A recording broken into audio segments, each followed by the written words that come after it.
Hello friends, स्वागत है हमारे यूट्यूब चैनल में आपका। SSC constable GD final select हुए कैंडिडेट्स, बहुत खुशी हुई। घर में, फैमिली में, सारे रिश्तेदार, सब लोग बहुत ही शानदार खुशियां मनाई, पार्टी किया, सब कुछ किया। अब छोटे छोटे पॉइंट्स ऐसे हैं कि जिसमें कभी सोचा भी नहीं था कि अभी क्या सेलेक्ट होने के बाद एक कैंडिडेट वापस भेज दिया जाएगा।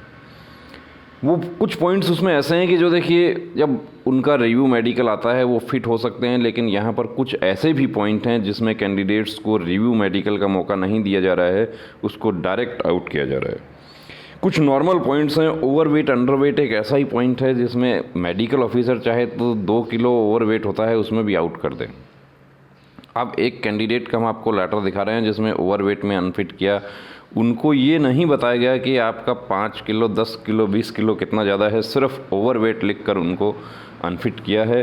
ना ही उनको ये बताया गया कि आपका वेट कितना होना चाहिए। जो लेटर दिया है उसके अनुसार उनको घर जाना है और अब आपके पास में आगे की प्रोसेस जो होगी उस पर आपका ज्वाइनिंग डिपेंड करेगा।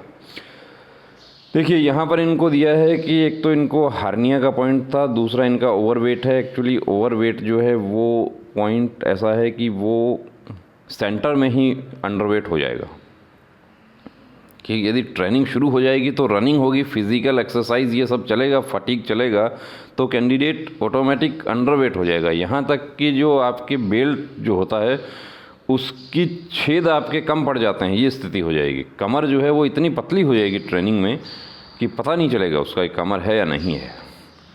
अब इसकी वजह क्या होती है? देखिए, ओवरवेट की मैं आपको वजह बता देता हूँ कि आप लोग रिज़ल्ट आने के बाद में बिल्कुल हो जाते हैं मस्त कि अब तो मैं सेलेक्ट हो गया, अब तो वर्दी मिल गई, अब कुछ नहीं करना। तो जो हमारे साथी विशेष रूप से बीएसएफ, आरओआरएम के जिनकी अभी ज्वाइनिंग होगी, उनको हम एडवाइस करना चाहते हैं, या सीआईएसएफ के, या जो हमारे साथी जिनकी ज्वाइनिंग नहीं हुई है, या जो विदहेल्ड के साथी हैं, उनको हम आगाह करना चाहते हैं कि वो अपना वेट जो है वो वेट चार्ट के अकॉर्डिंग नॉर्मल रखें, क्योंकि मेडिकल ऑफिसर का पावर है कि वो मेडिकल गाइडलाइन उनकी है। वो चाहें तो जीडी अफसर की वो एक ना सुने उसमें, वो चाहे मेडिकल, उनको चाहिए मेडिकल, प्रॉपर मेडिकल गाइडलाइन के अकॉर्डिंग होना चाहिए। क्योंकि यदि कोई कैंडिडेट ट्रेनिंग में वेट है उसका और उसका उस वेट की वजह से उसको किसी प्रकार का, खुदा ना करे कि उसके दौड़ते हुए, रनिंग करते हुए उसकी डेथ हो जाती है, हार्ट फेल्योर हो जाता है, कुछ भी हो जाता है, तो जिम्मेदारी फिक्स हो जाती है उस मेडिकल ऑफिसर की जिसने इनका डिटेल मेडिकल किया था, या जिसने इनका रिव्यू मेडिकल किया था, या जिसने इनका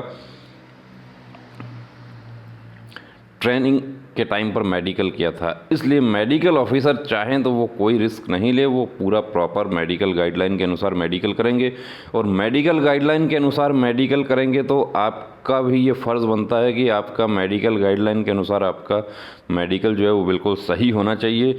अब यहाँ पर हम आपको दिखा देते हैं कि वेट का जो पॉइंट है वो देख लीजिए। वेट का पॉइंट कि ये मेल कैंडिडेट्स जो हैं उनका मेडिकल गाइडलाइन जो है उसमें पेज नंबर 46 पर पूरा चार्ट दिया है।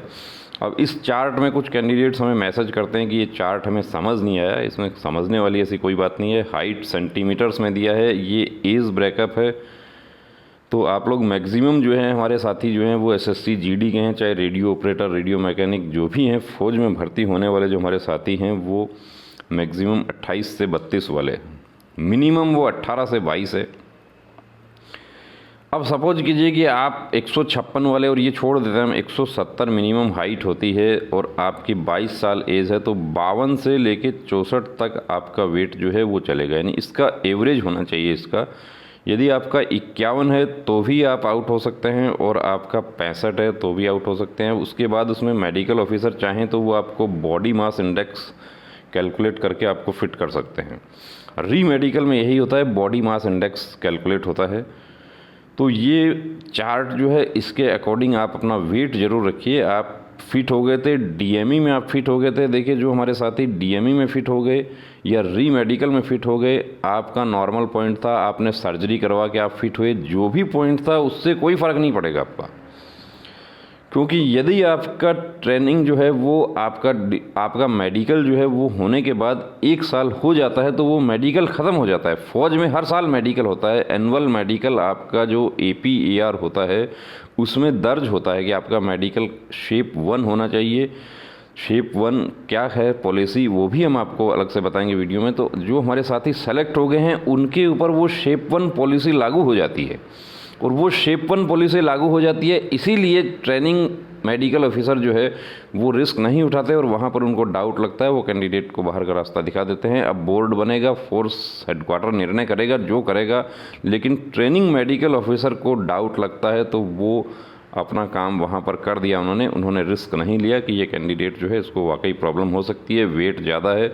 क्योंकि बहुत सारे हमारे साथी यहाँ तक कि जो हमारे जवान हैं वो भी 10 साल 15 साल के सर्विस वाले लोग हैं, वो भी रनिंग करते हुए उनको हार्ट प्रॉब्लम हो जाता है। और ऐसा एक नहीं बहुत सारे केसेस हो गए, ट्रेनिंग में ऐसे बहुत सारे केसेस हो गए। तो इस वजह से ट्रेनिंग में यदि किसी हमारे रिक्रूट की मृत्यु हो जाती है, वो चाहे किसी भी पोस्ट के लिए भर्ती हुआ हो, तो जो रिक्रूटिंग मेडिकल ऑफिसर होता है उसका भी बयान होता है, उसमें उसका मेडिकल शीट देखी जाती है कि क्या आपने क्या चेक किया। इसका मतलब आपने चेक नहीं किया, या उसके ऊपर आरोप लग सकते हैं, उस पर करप्शन का आरोप उस पर लग सकता है।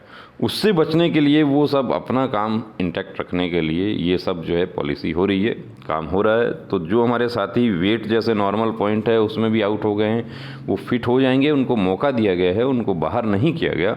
लेकिन उनको ये जो मेंटल टॉर्चर प्लस उनको जो आर्थिक नुकसान इसका होगा, वो देखिए उसकी भरपाई नहीं हो पाएगी। क्योंकि वो जब तक वो सर्विस उनकी होती है कंप्लीट, तब तक उनकी सीनियरिटी में बहुत फ़र्क पड़ जाएगा उसका। और सीनियरिटी आपकी फ़िक्स होगी, और फोर्स में सीनियरिटी ही सब कुछ है। आपका साथी जो है वो आपके साथ ही भर्ती हुआ, वो सब इंस्पेक्टर बन जाता है, आप सिपाही ही रहते हैं, आपको उसके अंडर कमांड काम करना पड़ता है, आपको उसको रिपोर्ट करना पड़ता है। अभी आप साथ रहते हैं, एक दूसरे को तू तू मैं करते हैं, तू तड़ाक करते हैं, मजाक में गाली गलौज भी करते हैं। लेकिन जहाँ कमांड की बात आ जाती है वहाँ पर आपको उससे पहले खड़ा होकर सैल्यूट करना होगा, और वो स्थिति बहुत ही तकलीफ़दायक होती है। तो दोस्तों अपना मेडिकल जो है वो बिल्कुल सही रखिए। आप भर्ती हो गए हैं तो इसका मतलब आप शेप 1 पॉलिसी जो है उसके तहत आप उस पॉलिसी के अंडर आप आते हैं, और आपको अपना मेडिकल कंप्लीट रखना है। वेट हो, चाहे आपका आँख का पॉइंट हो, चाहे आपका कैरिंग हो, आपको चोट से भी आपको बचना है, किसी प्रकार का चोट नहीं लग जाए, आपको किसी प्रकार का दूसरा कोई प्रॉब्लम नहीं हो जाए, आपको कोई अनावश्यक फंसा नहीं दे, रंजिशवश आपके खिलाफ कोई झूठा मुकदमा दर्ज करके आपको फंसा नहीं दे, ऐसा काम नहीं हो जाए, उससे बचना है, सुरक्षित रहना है। जय हिंद।